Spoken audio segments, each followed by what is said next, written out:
आज इस वीडियो में हम बात करेंगे कि पिछले कुछ दिनों से गोल्ड का प्राइस इतना क्यों गिरते जा रहा है। जो 10 ग्राम 24 कैरेट गोल्ड 56,000 रुपये में मिल रहा था, वही 10 ग्राम अभी 10,000 रुपये सस्ता यानी केवल 46,000 रुपये में मिल रहा है।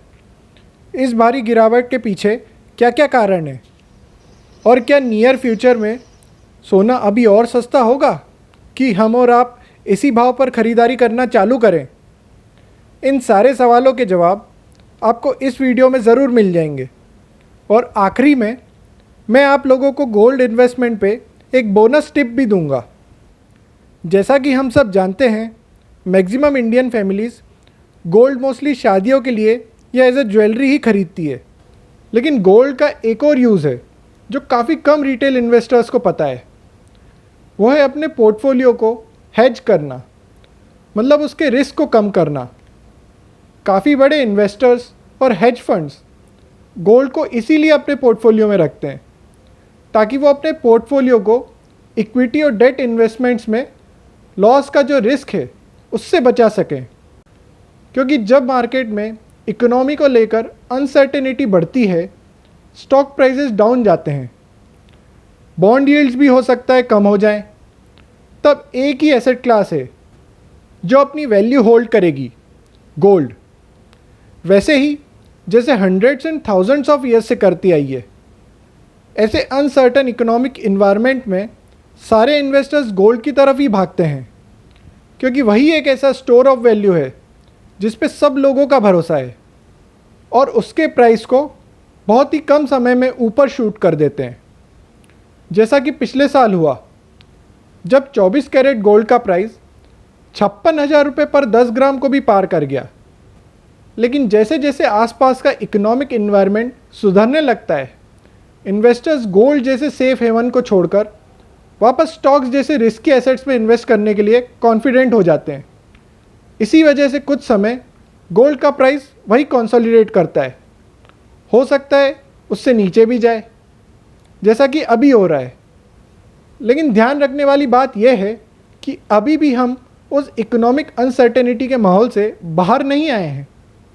जैसा कि आम इन्वेस्टर शेयर प्राइसेस को ऊपर जाता हुआ देख सोच रहा है, क्योंकि ये पहली बार है जब हम central banks led bull market experience कर रहे हैं, जिसमें यूएस जैसी काफ़ी कंट्रीज़ की सेंट्रल बैंक्स ने अंधाधुंध करेंसी प्रिंट की है, जिसने सिस्टम में आकर सारे एसेट प्राइसेस जैसे स्टॉक्स और बॉन्ड्स को इन्फ्लेट कर दिया है, मतलब काफ़ी ऊपर पहुंचा दिया है।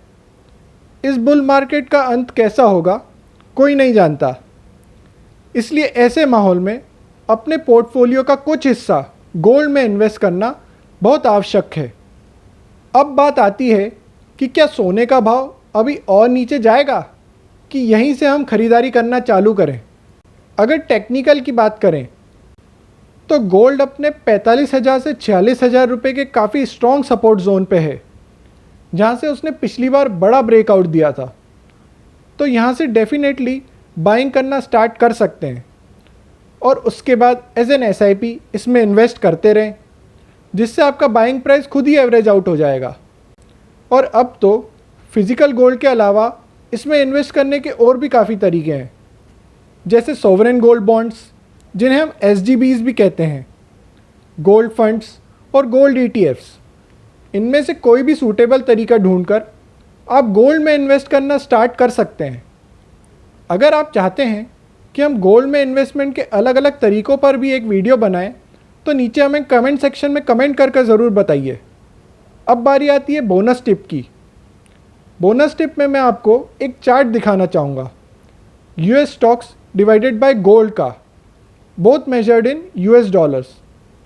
हम इसमें इंडियन स्टॉक्स इसीलिए नहीं ले रहे हैं क्योंकि इंडियन शेयर मार्केट की हिस्ट्री केवल 40-50 साल ही पुरानी है और गोल्ड से कंपैरिजन करने के लिए हमें थोड़ी लंबी हिस्ट्री चाहिए, जो कि यूएस स्टॉक मार्केट्स की है। अब ट्रेडिंग व्यू पर Dow Jones industrial average divided by gold का चार्ट ओपन करने पर पता चलता है कि ये एक रेंज बाउंड चार्ट है और पास्ट में जब जब ये रेशो बहुत हायर रेंज में ट्रेड किया है, तब उसके बाद गोल्ड ने स्टॉक्स को काफ़ी लंबे समय तक आउट परफॉर्म किया है। जैसा कि आप देख सकते हैं कि अभी भी ये रेशो काफ़ी हायर रेंज में ट्रेड कर रहा है। तो इस बात की बहुत अच्छी प्रोबेबिलिटी है कि अगले 5-10 साल में भी गोल्ड यूएस स्टॉक्स को मासिवली आउट परफॉर्म करे। फ्रेंड्स, अगर आपको हमारा वीडियो पसंद आ रहा है तो इस चैनल को सब्सक्राइब ज़रूर कर लें ताकि आप हमारे फ्यूचर के वीडियोस मिस ना कर दें। लेकिन ध्यान रखने वाली बात यह है कि इसका मतलब ये बिल्कुल नहीं कि गोल्ड इंडियन स्टॉक्स को भी फ्यूचर में आउट परफॉर्म करेगा, क्योंकि इंडिया की जीडीपी ग्रोथ रेट फ्यूचर में यूएस से काफ़ी बेहतर रहने वाली है।